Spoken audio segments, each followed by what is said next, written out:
I felt hopeless. 11 months ago, George Pickering was in a very different place in his life. He was in jail, charged with 2 counts of aggravated assault with a deadly weapon. Hey, we need the police stat to the hospital. We have a family member with a gun. In January, Pickering grabbed a gun, marched into Tomball Regional Medical Center, and became locked in an hours-long standoff with police.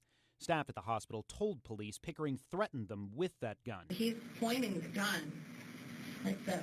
We immediately give us security and call 911. Pickering's son, George III, was in the critical care unit on life support. He had a history of seizures, but this time he suffered a massive stroke. They were saying that he was brain dead, he was a vegetable. The hospital ordered something called a terminal wean, a process that slowly removes life support. Hospital staff even notified an organ donation organization to let them know Pickering's son was an organ donor. They were moving too fast.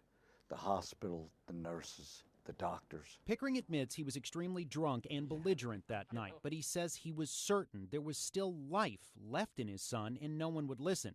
He also says he had been down this road once before with his son and he came back. I knew if I had 3 or 4 hours that night that I would know whether George was brain dead or not. While Pickering initially had a gun, he was quickly disarmed by his other son, but continued threats prompted the standoff. Pickering stayed at his son's bedside as SWAT officers tried to negotiate his surrender. Then, something happened. During that 3 hours, George squeezed my hand 3 or 4 times on command. Seeing that his son was recovering, Pickering surrendered. There was a law broken, but it was broken for all the right reasons.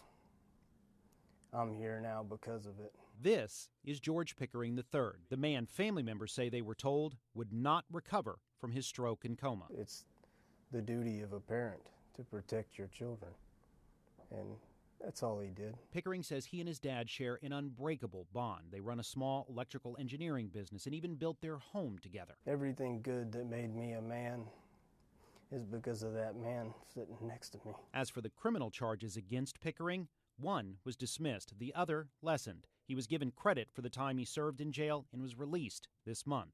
Phoebe Smith was Pickering's attorney. This case has always been about a father protecting his son when a son couldn't protect himself. And with the criminal case over, father and son say all they want now is to live their lives peacefully. The important thing is I'm alive and well, my father's home, and we're together. It was good to come home.